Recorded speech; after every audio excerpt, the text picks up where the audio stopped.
வணக்கம். இது வந்து குப்பைமேனி. இது உங்கள் வாசல்லையே கிடைக்கும். திடீர்னு நெஞ்சில் அடைச்சிக்கிச்சு, சளி கபம் அடைச்சிக்கிச்சு, இது அவ்வளவு மோசமாக இருக்குதுன்னும்போது ஒரு குடி வாசல்லேருந்து குடின்னு வந்து 2 உப்பை போட்டு ஒரே பாலாடை கொடுத்துட்டிங்கன்னா எண்ணி 5 நிமிஷத்தில் கபம் பூரா வெளியே கொண்டாந்துடும். அது எவ்வளோ பெரிய கபம், ஆபத்துலேருந்து உடனே காப்பாற்றக்கூடியது குப்பைமேனி. அவ்வளோ உயர்ந்த மருந்து. நாட்டில் இன்னும் சித்த வைத்தியத்துக்கு நிறைய மருந்து உண்டு.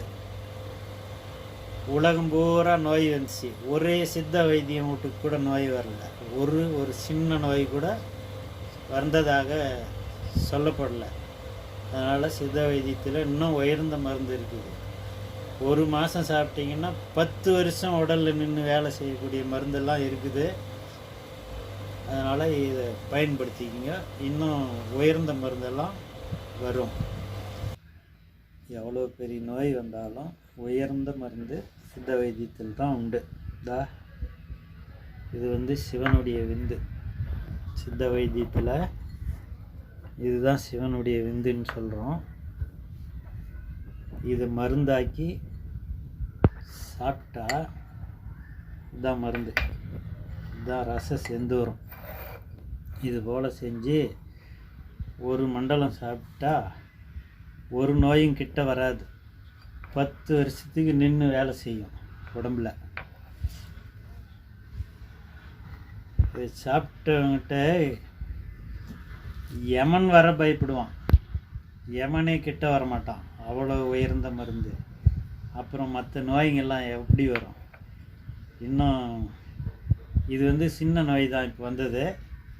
இன்னும் வருங்காலத்தில் அழிவான நோய்கள்லாம் வருது. அதிலெல்லாம் காப்பாற்றிக்கணுன்னா சித்த மருந்து, சித்த வைத்தியருங்க ஒரு ஊருக்கு ஒரு 100 பேருக்காவது கொடுத்து, நம்ம சித்த வைத்தியருங்க நாட்டில் எல்லாம் நிறையா உண்டு. ஒருத்தரும் ஒரு உயர்ந்த மருந்தை செஞ்சு வரும் அழிவு காலத்தில் மிச்சம் ஆகணும்னா சித்த வைத்தியம் மட்டும்தான் மிச்சம் ஆகும். சிவனை வணங்கியவன் மிச்சம் ஆகுவான்.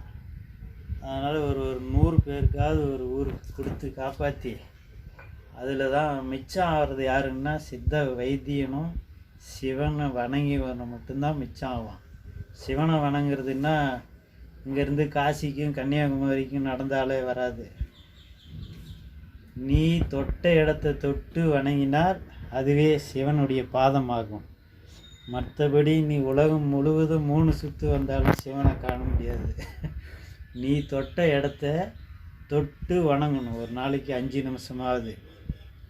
அவன்தான் சிவனுடைய பாதத்தை காண முடியும். நன்றி.